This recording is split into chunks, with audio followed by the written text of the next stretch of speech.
flows. Perfect. So, welcome back to The Encounter.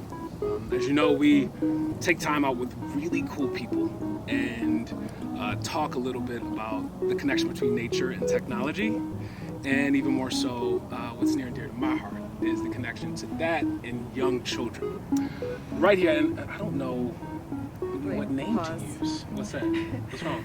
I have something on my face? Yeah, you're we're gonna leave this all in. Okay. We're gonna leave this all in. This isn't like staged. Like everything here is gonna go in. But there's just a lot of lint. It's a lot of lint on my neck.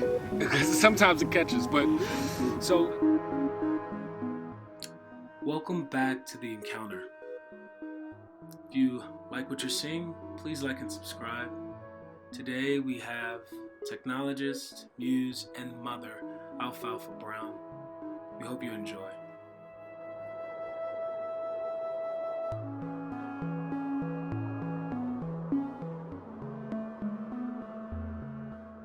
So I think in a lot of ways, sitting down with people in person, this is like therapy for me.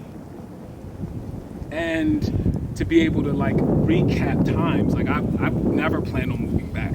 So the fact that I'm back and having conversations with people is cool. I get to catch up on life. So, look, that journey and the places we go, we encounter certain things, right? Like you probably have some crazy stories we're not going to share right now. But I think for me, as you sit there, I mean, it's out there. But I mean, as we sit here and I'm looking at the fur coat. It's very nice, by the way. I know you as someone who knows fashion, as an art form and just art, period. Working with artists, being an artist, being a DJ, creating aesthetic. My first question I want to dig into is I remember having conversation with one of my best friends, like Charles Miller. His wife worked for Harper's Bazaar. And I remember her, I'm kind of I enjoy fashion, whatever. But I remember her mentioning how in the fashion industry, a lot of what they're selling is fantasy. This is a statement from her. I found it to be rather profound when she said it to me. And for me as artists, me being an artist as well, you're creating things to kind of create something in the world, whether it be fantasy or whatever that thing is. And I guess my question is with your art, whether you being a muse or you being DJ or when you used to, style for pictures and stuff like that, what kind of fantasy or world are you trying to exude? Okay, so words are very important to me.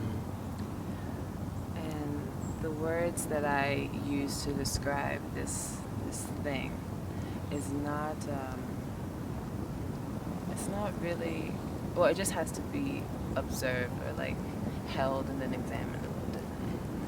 So I guess the fantasy, or at least what I equate to what maybe you're asking me, is there's an erotic part in everything that you do with passion.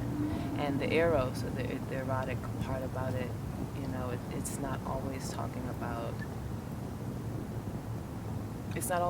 sex. It's not, it's not just that type of expression, but it is a sensual, energetic exchange, It's very caring, so it's just it's hard to pinpoint, but I think it's something that runs through every human, anyone who feels, a drive to do something. It's that's what I want to kind of conjure up, and I say erotic because something about it is so so succulent, so sweet. If you listen to my music, you will there's something in it that just takes you, and I want people to ride that and figure out what that is for them. But what I identify is I call it eros, or the erotic is power. That's the type of thing I'm selling. Even with not selling, but what I'm trying to put forth in with sharing the different sides to myself. I asked that and it's fascinating. some of the words you use, like for me, fantasy, like these are the woods I grew up in, right? So fantasy meaning like I used to pretend like that area over there was like pirate ships, and I would come down here and like pretend I was like, you know, like that fantasy world. When I looked at your art and I experienced it, like I felt that erotic kind of like expression, you know, and in a lot of ways, there had to have been somewhere in your life where you were allowed to explore to play. And to play with that expression. And okay, you mentioned a lot of places. Like, where was the place where that encounter like awakened that part of you to be able to express that, you know? I think California for me really kickstarted that. So California was, oh man, just a sweet embrace all around. And that's when I started hanging out with children more, and that's when I got into like an educator's position, just based on the fact that I had a degree. How crazy is that?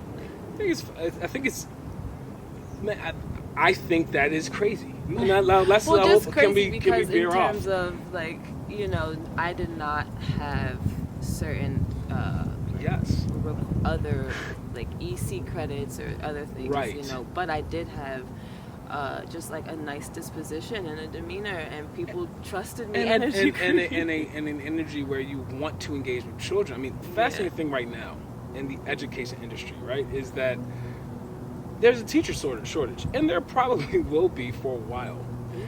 But they are now bus drivers or, you know, the cafeteria, whoever it might be, who is willing to engage with children. They're saying, please, we need you in these classrooms to engage with the children. It's fascinating how we've put up all these different barriers between adults who have that disposition, who love working with kids, right. Like engaging, and then actually engaging with them. And people who are really good at school become the people who are engaging with children, and that isn't always what's best for them. Truly. You know, which is why, you know, I know you've had, you know, you are, everyone's a teacher, but these encounters are all about talking to people who aren't teachers about how they found their passion, but then also how and where. You know, I'm always fascinated with that because for me, it was like nature. It was the natural world that sparked that fantasy for me. I feel that. And that's when you really, you know, you tap back into your, because like you mentioned being around here as a kid and playing in nature, and that, I think the natural structures kind of invite that a lot more than when you are constantly, you know, just in a city setting. And so, and not a park, right? Like I'm, you know, living in Shanghai or living in Cali, like there are parks everywhere. Parks everywhere, and that becomes your playground also. Like, but it's very structured. Yeah. You know, I was with my boy the other day. We went to a park, and it was just very structured. I obviously can't take him down here. It's too rugged down here right now. But when he gets older, like to be able to be down here, it's so untouched. Yeah. And it's so wild.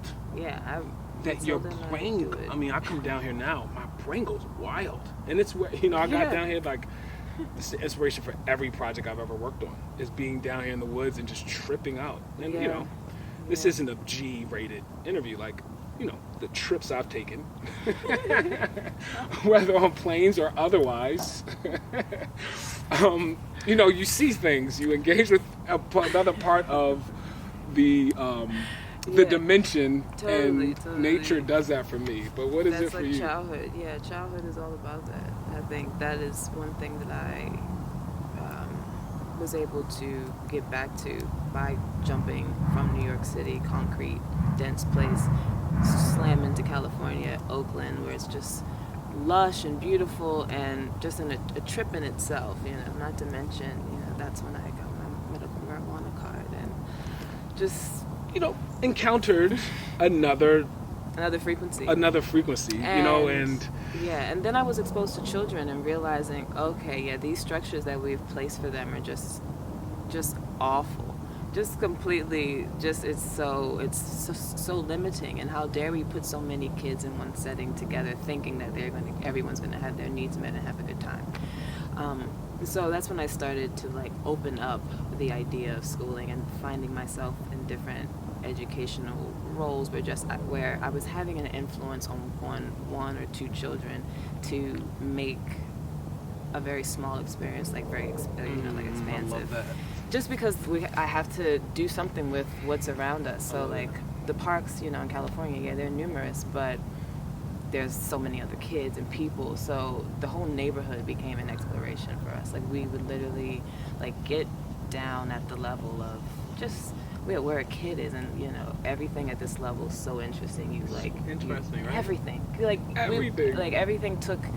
Like something so simple as like just walking down the street could take like half an hour because we stop, we look, we talk. There's so much to explain and to wonder at, and that's also how I think it's a really good way to pass time. Now, given all the distractions with technology. I think what you just said is just it strikes me in a deep way. Okay, I was because it strikes me in a deep way because that is literally the premise of my work, of my life's work. Like the notion that really time is something that time is something that we all have, right? Depending on how you look at time, like we have that time. The way you just describe it, passing though, the difference between me sitting in a classroom and engaging with teachers who at the time, using this word boring, it wasn't that it was boring. It was just that the way I was using my time at that moment wasn't how I wanted to. And the way that you spend your time when you're like passionate about something, like if I'm at a late night jam and it's 1 a.m, and no, you're fine. I'm at a jam and it's 1 a.m, all of a sudden it could be 5:30 in the morning because my engagement is so deep. And again, you have a 1-year-old, with my 2-year-old, let's go into tech. And for me, watching him during the holiday and the way that he was engaging with TV broke my heart. In the scheme of his life, my goal was to make sure that he never had the addiction that I have to a screen. It was a goal that was very much so, it put me in a space where I was like, this is like far out. Like you would have to have all these different structures, like nannies and free this and extra cash to go to this place or that place in time, and the right frequency and energy to want to do it. And now you're back in the States, there's all this crazy stuff going on, and to watch him in front of that screen, and when I turned off the TV sometimes, him like actually getting upset, and I was just like, oh man, we missed the moment. Battle that every day. Transitions with children are so much more difficult because of the addiction. And I think, so I'm always trying to find a middle ground, because the reality is like it is their reality. They see us on the phone, so of course the appeal, to do what we do, to be on the TV, to be watching it. It's like I know also the child psychology of just like, the more you say no to something, the more like interesting it is, and they're like, why? Like you're doing it, like what's the harm? And also it's the like the innate human to want to be like, I want to do what I want to do. It's something that I think we have to grapple with, and only because we know how addicting it can be. So I think it's important as parents to like know our addictions before we try to the modeling. So that's like a really important teacher tool. And I would tell parents, and I try it now. It's harder to tell parents as a teacher what to do, and then you do it as a parent. It's completely different. Your kid literally doesn't want to listen to you. But for me, the modeling is key. So if I want him not to look at the TV, I literally have to be off the phone. Exactly. But when I'm off the phone, what we have is these sacred moments. Like these moments that are, right now, I can play back these moments in my head because I was so present. And I was intentionally there. Yep. And he was there with me. Yep. And this started when he was 6 or 7 months old, where I would like, all right, for the next few hours, someone will be pissed because, people text you all the time and want a response. I don't care. I'm going to be with my boy. I'm going to be present with him. Like right now, I'm like present with you. out, and it like creates this picture in your head that never leaves. And I can look at a picture now of him and remember the moment and some of the things he did in that moment, but there's a bunch of other moments we had where I was like here and there and here and there. Yeah, you know, spaced out. Yeah. You space out, and the modeling piece, and then like the stamina piece. For me, you know, again, with a 1-year-old, like, you know, my son's 2, like developing the parent stamina is so overwhelming. It's also something that no one can really tell you about. Everyone's always like talking about the complaints, but you do have to develop because it's a wherewithal. But it's also like I don't even have the words for it. Like, no, it's a total immersive experience. Like for me, mentally, physically, emotionally, everything. Because also, as I feel like as a, you know, I'm a I before I go into this, because I feel like it's so talked about. Can you like tell me what it was like for you as a, you know, like a parent coming into the idea, knowing that you're gonna have to navigate these things? So for me, it was like the process of going about you know, conceiving Chase was so intentional in my head. I had like planned it out. I was like, he's gonna be a diplomat. He's gonna learn this language. I don't care what school he goes to. I don't care what he does. He can do ballet, whatever it is. But I want him to be like the best he can be at it, and I want to be able to model that. So the pressure was almost like on me. So it was like certain things I had to start not doing. Yeah. You know, and totally also understanding that I was going to take it easy on myself, but I was not going to start being a part of this like very laissez-faire kind of approach to parenting that I think people who are not a part of oppressed groups of people can do. Right? So like you could be a part of like the whole renaissance behind like progressive, like, oh, let them do what they want if you're not a like black man in America. Like I can't raise my son that way. Like we have to have intention and thought behind it. So for me it was like very much so thought out. But what I didn't keep in mind is like the realities of things that just like happen. Yeah. That you can't control. Yeah, and that you can't even like, you know. Like the pandemic. You know, like it's so many things that have happened with my son that I could not control, right? All of the things. And that's so interesting to be sitting here right now having this conversation, because we can also get to that. Like it's a whole thing. and that's more, you know, we grew up in the church, right? You know, so like, you know, I'm a preacher's kid. Like I know that, you know, God is ordering my steps. Like these things are going to happen anyway. However, what I also know is I have to plan. I got to work on things. I got to faith without works. So I got the faith, but I got to work these things out every day. But when he was born, I remembered something that I don't tell everybody this, but I'm going to tell literally everybody this right now. I spent like almost an hour with Chase. It was just him and I. One, I played this really cool song by D'Angelo called Africa. That was his first song that he's ever heard. It's so cool that was the song I selected and like the meaning behind it. But I remember looking at him and feeling this level of love where I was like, dude, I will do anything. It was this moment I was like, I will do anything to make you happy. I will do anything to make you smile. Like I went into this space and then I caught myself. And I was like, no. I remember saying to myself, I was like, no, I will not do anything to make you smile, you happy, you enjoy this journey. I'm your parent. That is not my job. My job is to literally create opportunity, right? Get certain barriers out of your way. But dude, why would I want to do that for you, my son? And that was the moment where I became a parent. When I realized that like his tears are tears of joy. Mm-hmm. When he falls, I do not rush to help him up because I disconnected his pain from my pain, and I made it more so like we're both gonna have pain, but my job is to make sure that I'm there for you when you're in pain, not to heal you. I'm not a healer. I'm a parent, and that for me started my journey. And ever since, I've been trying my very best, it's very hard, to stand on that virtue. And I think it connects to why, you know, when it comes to education and the coddling of kids, and, you know, it's a war out here. It is. And my son is in the middle of it. It is. It is. It's a war on many fronts. I, I am a mother in this equation, and I have to kind of put it that way, just because I have a different role in the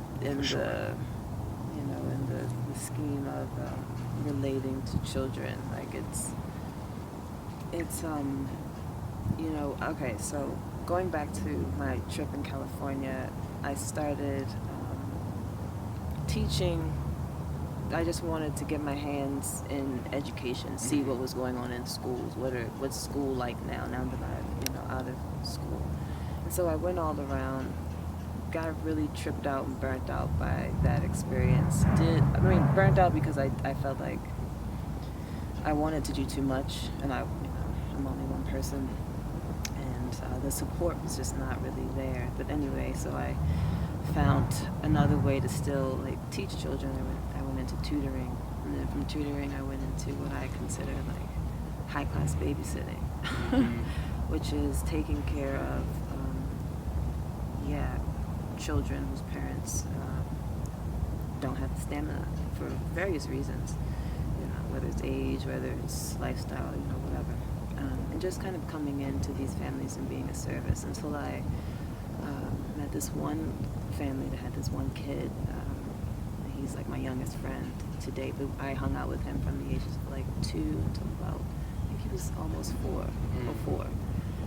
Just awesome, just awesome trust and a relationship that I just was able to build with this young kid. And he really showed me how to care, because I knew at certain points, he just wanted to be with his mother, and I'm like, I'm not your mother, right, but I can comfort you and make you, feel seen and understood, and we can move through the emotions. And so that was, one type of interaction that I had to have a detachment to this being that I really cared about.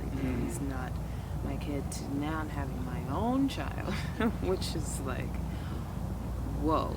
Okay, so for me currently, I'm still actively on demand feeding her.